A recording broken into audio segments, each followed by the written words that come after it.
Hello there and welcome back to the Zero Credentials F1 podcast.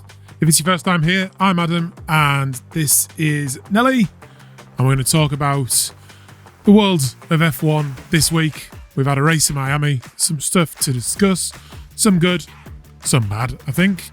But yeah, let's get into it and discuss it.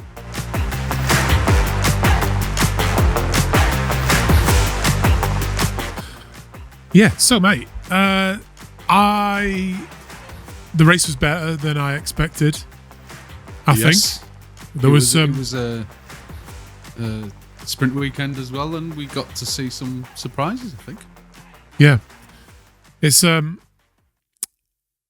know where to start really. Let's start with Kimi Antonelli because let's do it. He has joined a very elite group of people who have won their first 3 races in a row and also qualified in pole and won the first 3 times they've done that. Schumacher, Damon Hill, Senna, I think, amongst the names of those 2 categories that he's now joined. And he is, without doubt, the real deal, I would say. From what I always find fascinating is that they knew it, didn't they? They knew it with Max when he was young, and they've known it with Kimi, Mercedes, obviously this time, and it's all in the pace, isn't it? I think that's where it doesn't always get the coverage it deserves. It's just naturally quick, yeah. That natural pace that takes them round a lap again and again and again and again, very, very fast.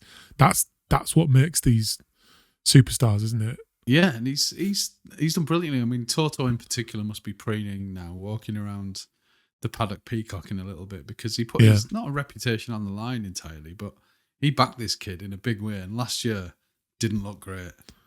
No, that's true. I appreciate they didn't have the same car under them, but he was struggling to keep near George. It was constantly Mr. Number 5, finishing 5th in most races.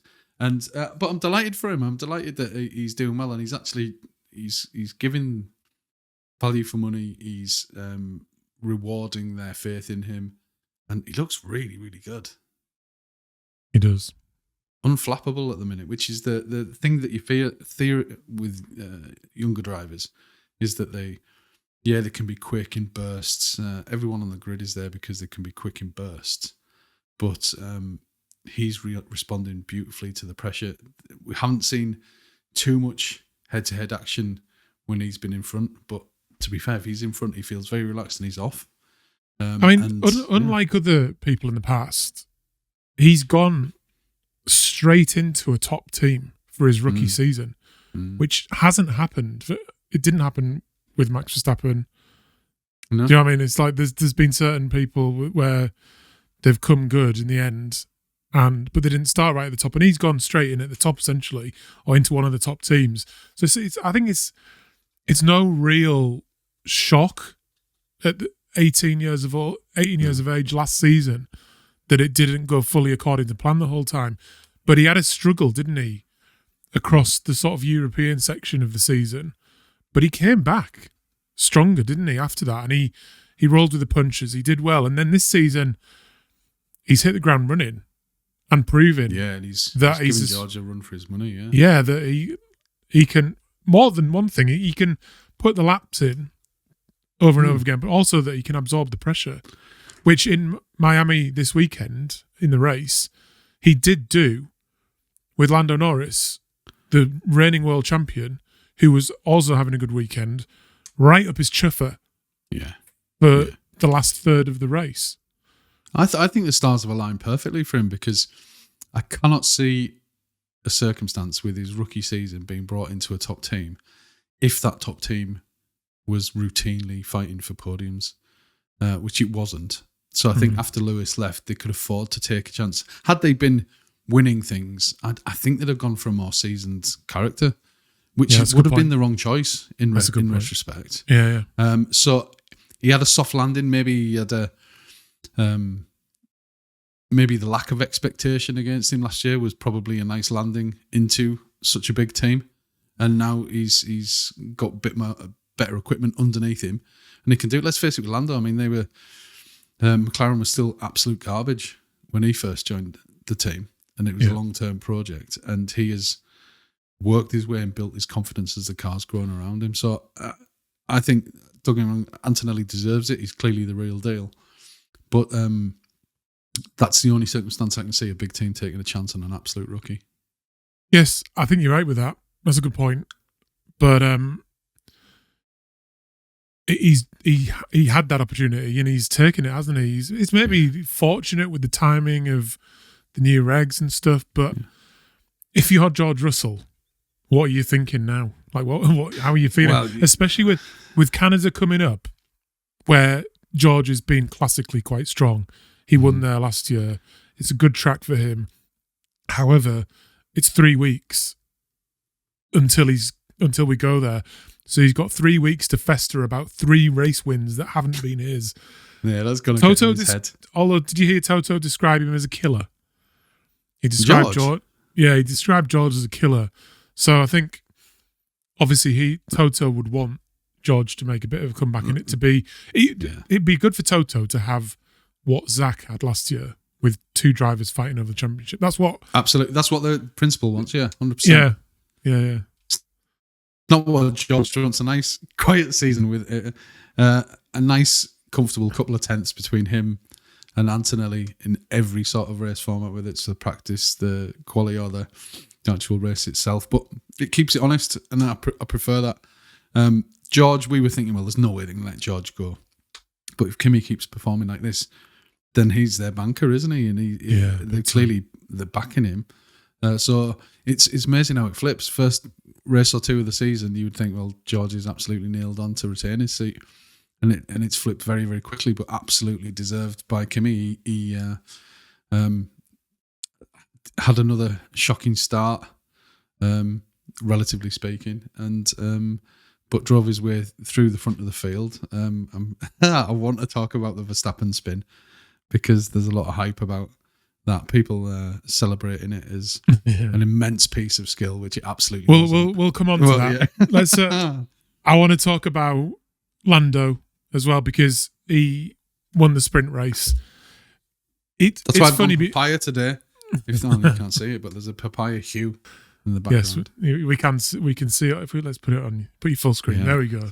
Papaya a little bit of papaya. He dominated Oscar Piastri this weekend. Yeah. The time difference between them was unreal. Yeah. And I mean, I've always thought Lando's quicker than Oscar.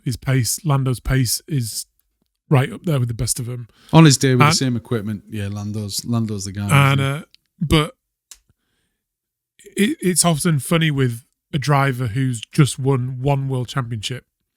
It's when you win your 2nd and your 3rd that you start to be considered one of the greats.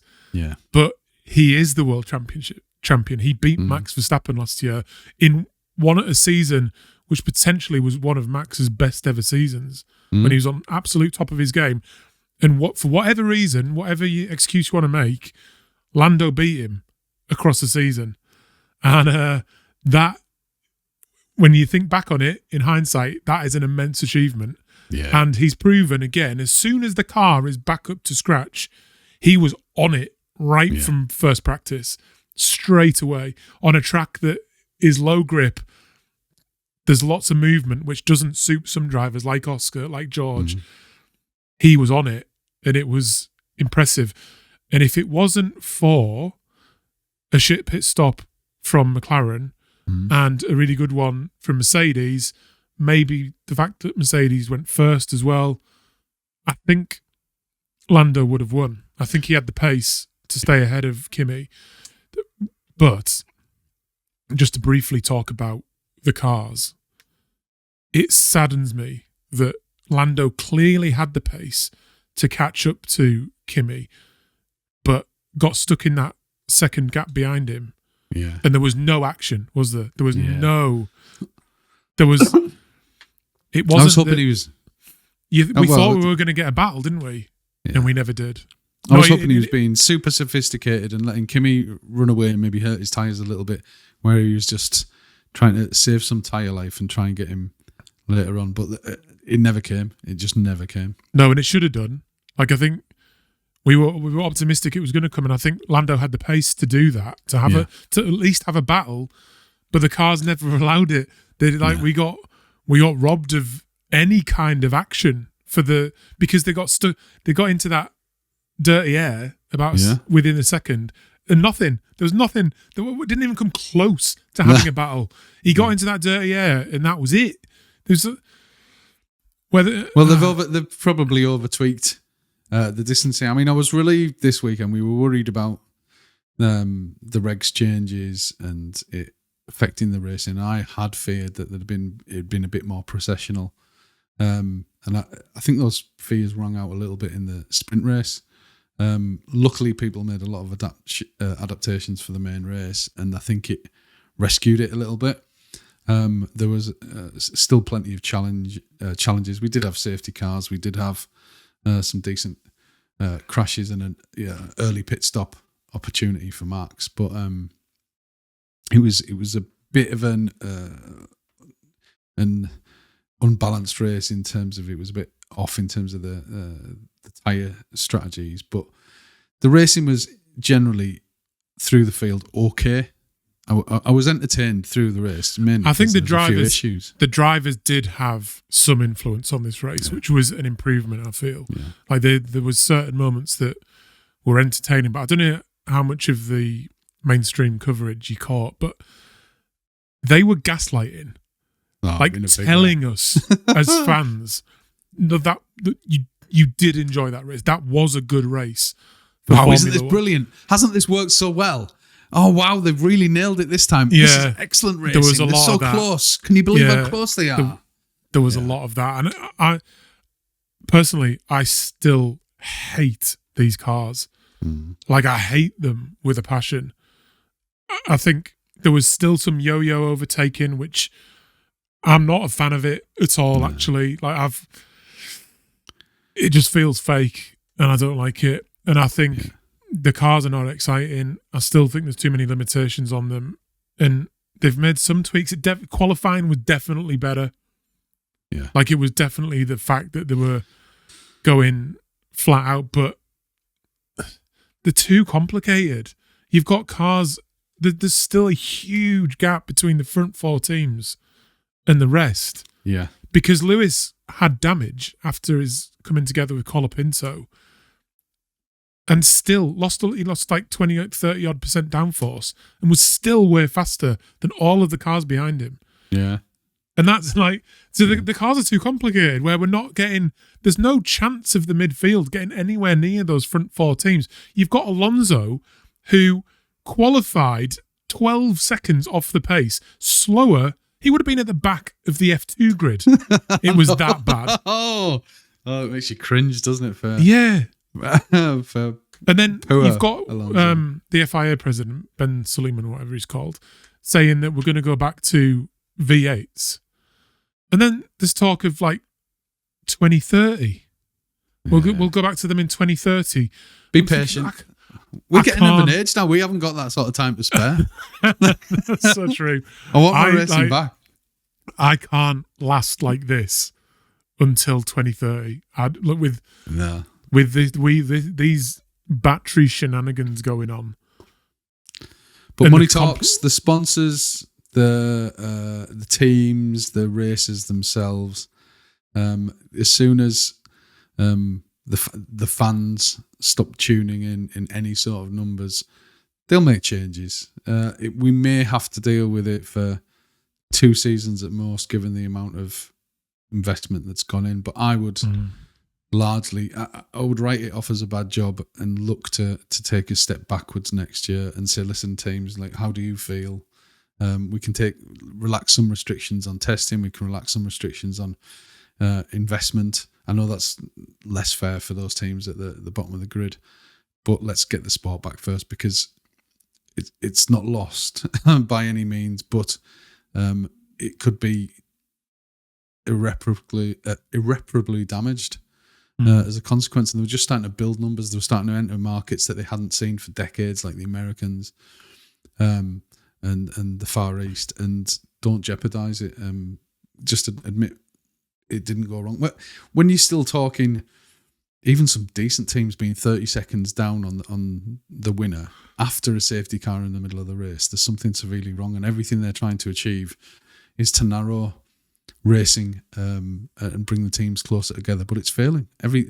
Their actions are failing, and it's gone the wrong way. One thing that came to light, we're talking about the racing and talking about the drivers and how they are the entertainment we want to see.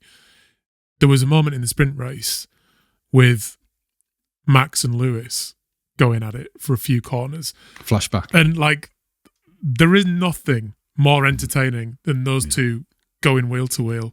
They're just unforgiving, unflappable, skillful.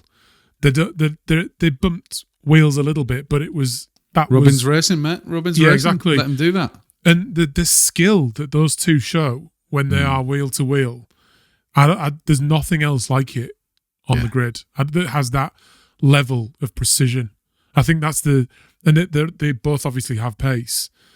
But the tolerances they're dealing with, you're talking fractions of millimeters and stuff when they're together, and somebody getting it marginally wrong. I mean, by a tiny percentage, and they're both off and they're both in the wall.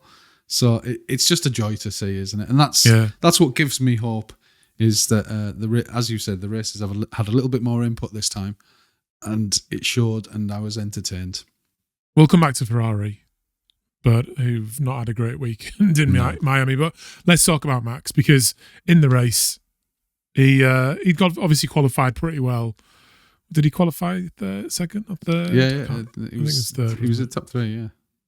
And then he binned it on turn 3, I think. Skillfully span it just for fun, just to show everyone what he can do.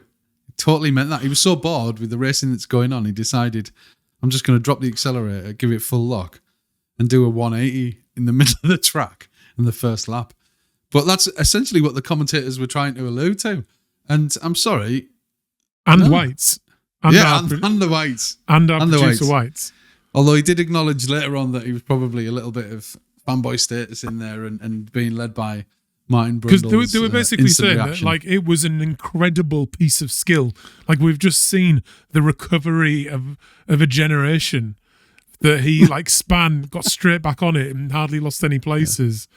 He span, but he ended up pointing in the right direction, which you've got a 1 in 360 chance if you're talking about very small degrees. But he ended up pointing in the right direction and he kept going. But to say he manipulated that car to do that is entirely wrong. He took a snap. His foot was fully on the accelerator. You could hear the engine rev. He took the snap. He took his foot entirely off the accelerator and then provided no further input or feathering of the accelerator. Therefore, was relying entirely on pendulous forces to bring him around to the direction that he pointed in. Are you saying it was sheer luck? Is that what you... Absolutely, 100%. Blind, stabbing in the dark. There was nothing. I mean, but, he'll get some luck, and people do get some luck, but that's it. There are so many really, really poor examples of trying to claim that things like that were luck, but nowhere. I'm sorry, he did not do that. What I thought was funny about it as well was that the person that it disadvantaged the most by some distance was Lewis. Yeah. Lewis had a really good start. He'd gone round the outside. He'd gone round the outside of the McLarens. Yeah. And there's a frame. I was looking at it today on the highlights. There's a frame where I think he's coming around turn 3, about to go into third place, just as Max spins right in front of him, and he's got to go off, and he ends up in 7th or something behind Colapinto, which led to his coming together and the end of his race, basically stuck in 7th. And it's was it in the when did Pierre Gasly flip the car? That was was that later in that 3, wasn't it? Yeah, but it was later on, wasn't it? Because that's when the safety car came. It's the equivalent of saying what great skill Pierre Gasly had to, once it was on its roof, managed to recorrect it by flipping it back on the other side. I mean, it landed on its wheels, but It's the same thing. What You did he give it a do in little that car? shimmy. Yeah. A little Right, here we go. Got it back on. Yeah. Sorted it out. It's completely different. That's funny. What amazing skill. That is funny. That is funny. It's nice to see like Max back up there though. Like you want your best drivers, your most entertaining driver on the grid being in the mix, don't you? And there's some good racecraft, and even when he was making it tough because he'd obviously pitted early, got the hards on, and then I think it was both Oscar and George had to deal with him again. Again, and Lando though, actually, Lando had to get past him. In terms of teammates, a disastrous weekend for Hadjar. The gap between Max and Hadjar was huge. Yeah. And then Hadjar's just clipped that little little bit of the wall at the start of that little chicane coming down before the back straight, and it's game over just like that. It makes me laugh because it was a funny tantrum that he had in the car. I mean, I appreciate that he was pretty upset, but that was a good 5 minutes of literally slamming it in the arms and legs going. There's definitely a meme. You could just put a rattle in his hand and like toys just flying out everywhere out of the car. I feel for him, but that was very entertaining to watch him lose his mind on that. It lasted a long time as well. It did. It went on it went on for the appropriate amount of time. Then it kept going, and then you started to feel uncomfortable, and then it kept going. But then it just turned funny again. Very entertaining. But I think an overall decent weekend for Red Bull, and it'll be good to see Max back battling towards the front again. Absolutely. Ferrari. Yeah, disappointing. So talk to me about Ferrari. They came with a load of upgrades. They're expected to be right up there. Yeah, I think they just got swallowed up by the other people's upgrades. It looks like they've still got an advantage on the start, which is a good thing. Old Charlie Leclerc did lead the race for a few laps. But I think it's just longevity and pace. The tyres seem to suffer quite a lot as well. In the sprint they did, yeah. Yeah. So I worry for them. I'm sure they'll figure some of it out. The difference between them in the sprint race and the actual race itself was pleasing to see that they recovered some of it back again. Fingers crossed they're not making as many instances of self-harm in the pit stops, although it was hard to get wrong for them this time. But just a disappointing weekend. I feel sorry for Charles Leclerc as well, because there's still pace in there. They still did reasonably well. He did particularly well, but suffered a 20-second penalty after the race, didn't he? For basically just wacky racing it around the last lap. And he messed up, didn't he? Like he binned it into the wall, and that was absolutely did. I mean, they say there was no damage, but there must have been he couldn't turn right. No, he was so slow after. They said there was no damage from hitting the wall, but there definitely was, because he couldn't turn after that, and he went off the track. I'm sure I've seen some footage where the track rod's on the front steering. Yeah, front left but he was going so slowly nothing as well, wasn't he? That Max and George got past him. So yeah, but he got a 20-second penalty because he was cutting corners in the end, and that's an unfair advantage. Well, yeah, I can't turn that happened to Lewis, didn't it, in Singapore last year? I think for Ferrari, they were coming here with 7 upgrades. I think they'd had with high hopes, and in classic sort of Ferrari style, it doesn't seem like any of those upgrades have made any difference whatsoever. You can't. I think they've got to be hoping that there's some electronic trickery they can put Claude code on it over these next 3 weeks and see if he can fix it for them. Dear GPT, can you fix my motor car? Hey. No, hopefully that will, because I think Mercedes are due to be bringing a big package of upgrades to Canada. Yeah. So you'd imagine that they might restore their kind of half-second advantage. Yeah. And that's the exciting part that's left in the season. I can see McLaren winning. I can see Mercedes winning. I can see Ferrari winning. I can see Red Bull winning. And from one race to the other, I honestly can't assess where things are going to be. I mean, I brought a little bit of papaya into my predictions this week, but nowhere near enough, and they really outperformed expectations there. And, there's some good performances from the likes of Williams snuck quite nicely into 5th place of the teams, being 9th and 10th, and that's impressive. That's really impressive. Yeah, I think they've, over the 5-week gap, they've put him on a diet, that car, haven't they? But considering how far they were behind in testing, having missed the first session. Oi, fatty, get down the gym. Oh, lard ass, you big wobbly get down there, and they're both in the points, and it's worked, doesn't it? They're both in the points. I assume that there's going to be more shedding of weight, and they'll hopefully be back soon. They've got a pretty solid vehicle underneath them, and I did laugh when it was Carlos saying, Max thinks he can do whatever he wants in the midfield. I don't know what accent that was, but just because he's fighting with the midfield, he thinks he can do whatever he wants. I don't know why he's German either. I can't know that should be Spanish. That was more Welsh. Christ. Yeah. But nice to see them do well. Yeah, I mean, I think that was just a bit of watching someone you've been battling with a couple of years ago just disappearing past you. Yeah. Get out, no. Yeah. But you don't whine like a crybaby piss pants in front of millions of people on the radio, do you? It's hard. It's hard though, isn't it? If you think about the heat of the moment that they're in, they're not thinking about schmucks like us on the internet. What will people think? Yeah. Doing German impressions of their Spanish Spanish accent, are they? Yeah. Doing culturally inappropriate references to them. Yeah. Yeah, but then there's... I think Spanish is still fair game. I couldn't have been further away from Spanish there, and literally at the polar opposite of there. Wow! You need like a trigger. You need like a trigger word, don't you, to get you into it. Yeah. Should we have a little look at our predictions? Let's do it. That we did for pole position sprint. Now we've adjusted these for Charlie Leclerc's. So it's Max. It is correctly. I have double checked my mathematics.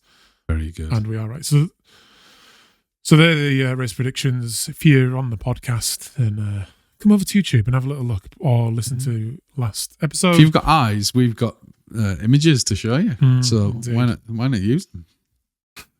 But basically, Whites went full Kimi. I went full George. You went mostly George with a hint, with a sprinkling of Lewis. So that is the scores on the doors from last week. Well, now you've sunk into third place. I'm afraid. Reassumed the position. So I am still in the lead with 11 points because I gained 2 from Oscar Piastri coming third, who recovered a decent race in the end, and then Max Verstappen in 5th position, who got a penalty himself, I believe, which would have pushed him down. But then because Charles got a penalty as well, that pushed him back below Max. So Max was back up to 5th. So as they came across the line, I had no points, so I'm absolutely delighted with the changes that have been made with this. And actually, much like Max's spin, I meant to score 1 point this week. I don't know what you were trying to do, but I used my skill and tactics and strategy to score just the 1 point because I'm saving it up for the big stuff. Coiling up like a cobra. White got, what did he get? He scored 4 points. He got Kimi for this qualifying. He got Kimi 2 points for Kimi in the race, and then he got Oscar Piastri in third as well. So that was his 4 points because you get 2 points for the race winner. So he moves up in second place. So it's nice. It's looking like a good competition again. So play along if you want. We move on to Montreal, to Canada in 3 weeks time. Yeah. I'm just glad, I think, that we're talking about some of the racing again. There was some racing incidents like Colapinto and Lewis, which I think if you're one of the drivers and you've seen what Colapinto has done, you're probably thinking, that's annoying. He shouldn't be doing shit like that. But first lap, I think Lewis, in hindsight, was much faster than Colapinto. He should have just waited until that back straight. He was obviously wanting to get straight back past, and I think it was a fair move. Yeah. I think it was a lack of, like what I was talking about in the sprint between Max and Lewis, where it's really precise and really fair, really hard as well. But that Colapinto didn't have that skill. Do you know what I mean? Like it was, and Lewis knew it and had to give him a wider berth than he'd hoped to. Yeah, and he got a bit of damage, which sort of finished his race off after the bad luck of basically being in third before, and then Max span right in front of him. So I think it was just somewhat unlucky for Lewis in the race. But at least we're talking about drivers that going wheel to wheel again in both the sprint and the race. I think my only, like I said earlier, the only thing I'm slightly concerned about is that Lando couldn't mount any kind of challenge. And I think it would have been the same if it was the other way around. I think if they hadn't fucked up the pit stop and the strategy at McLaren, Lando would have been in front, and I think it would have been the same story. Kimi would have been coming up behind him and wouldn't have been able to get past. Yeah. But Lando will be content because given how far behind they were in the first few races of the season, to make that sort of... he obviously won the sprint. To make that sort of progress in qualifying and the race itself, he'll be content with that. There'll be things that they can build on again, but he'll feel that he's got a strong foundation. I love the way that Lando just slotted straight back into it. Do you know what I mean? He was the car was suddenly there again, and he slotted straight back into world championship level. The talent doesn't go away. It's maybe suppressed slightly. Yeah. That's for me. That's really a really encouraging sign that if McLaren get that car close, Lando's going to be there with Oscar not too much far behind. You know what I mean? Like and we know from last year that there's certain tracks where Oscar is fucking rapid as well, and he finished on the podium still. So it was a great. It's not a bad day for not a bad day for McLaren at all, is it? Considering the little start they had. I heard, I can't remember who it was that was saying it, but someone had basically described it. I think it might have been Karun Chandok or something, saying it's basically like you've been delivered a laptop from Apple, who are your laptop maker, and they haven't given you any instructions whatsoever. They've just gone, here you go, have this, and you can use it. And whereas Apple, you're competing with Apple as well, and they've built the thing, so they know exactly how it works and how to get the best out of it. And they've just given you one, and you've got to go and figure it out. And fair play to McLaren, they've taken that laptop and figured it out within, 8 weeks or something? 10 weeks, maybe, however long they've been racing with that engine. And in Fury, over a couple of races. But they've done an exceptional job. It just shows the strength of the team that they've got, and I'm not surprised that Verstappen's engineers heading over at McLaren, because they're definitely building some good ground. What is it? GP. Yeah. Where do you think? Like what?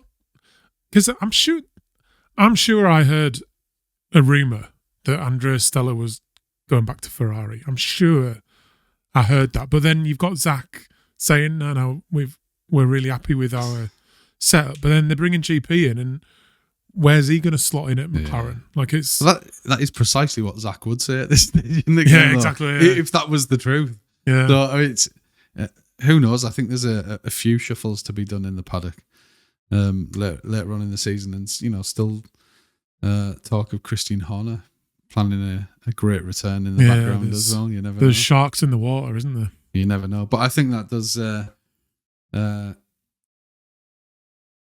Max's engineer going is pretty much the death knell for Max stayed at Red Bull is my most definitely early opinion on that. I think silly season is going to be fun this year, if anything else. I'm just hoping that the narrative, the story around the Drivers' Championship and the driver kind of rivalries and stuff like that builds, and that we start to forget a bit more about these shitty cars, and we can just get on with some entertaining Well, we races. bottomed out. We've had a decent race, and certainly no harm. And remember, Miami's a tight course, difficult to overtake. So overall, another one pleasantly just before we go, another one concerning thing I'd heard was a load of people saying, "I'm so glad it didn't rain. I'm so glad." Give me the rain, all of the rain.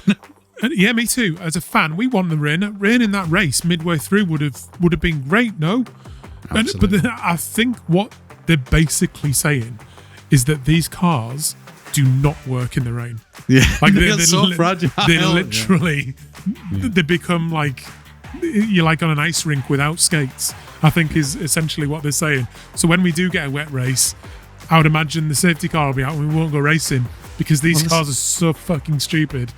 But we'll wait. This is it. How many other of the series and the support races did they have to ditch to make 3 hours earlier? I mean, that is absolute panic stations. Yeah, it's like, fuck you, we've all bought tickets and are in the stands. It might tinkle down. And they had is that what they did? Did they cancel the races? They must have done. Yeah, there's no gap like that between them. No. It'll have been some of the GT classes, but even so. But there was also, I heard as well, an 8 mile. If there was a Thunderbolt landed within 8 miles of the track, it was an automatic red flag. I saw that as well. Mental, absolutely mental. No way. Yeah, like in football, they wait until the lightning's like hitting the stadium, and then no, we better get off. We better get off. Even when it hit and kills the first person in the stands, like 50-50. They'll maybe roll the dice, and they'll say, "Oh, all right, we 3 have died. Now we'll go in." All right, fair enough. Yeah, but yeah, there are fragilities in this vehicle that they know about. And they are not prepared to chance it. They're going to gaslight the shit out of us until we conform. This race isn't earlier. You're earlier. Yeah. We're not doing anything different. They're going to produce some sort of slogan that we all have to repeat whilst holding it. 1984. Fucking hell. Oh man. Right. Yeah. There's not enough of you subscribed to the channel. Click that notification bell as well, because our views are not where they need to be. We're surely better than 40 views for a video. The sport's struggling. Surely we're not. We're trying to give you an independent reportage of what's going on. Come on, get involved. We're on your side. We're on your side. So give us a subscribe, and we'll see you again very soon. Love you. Cheers. All. Goodbye. Goodbye.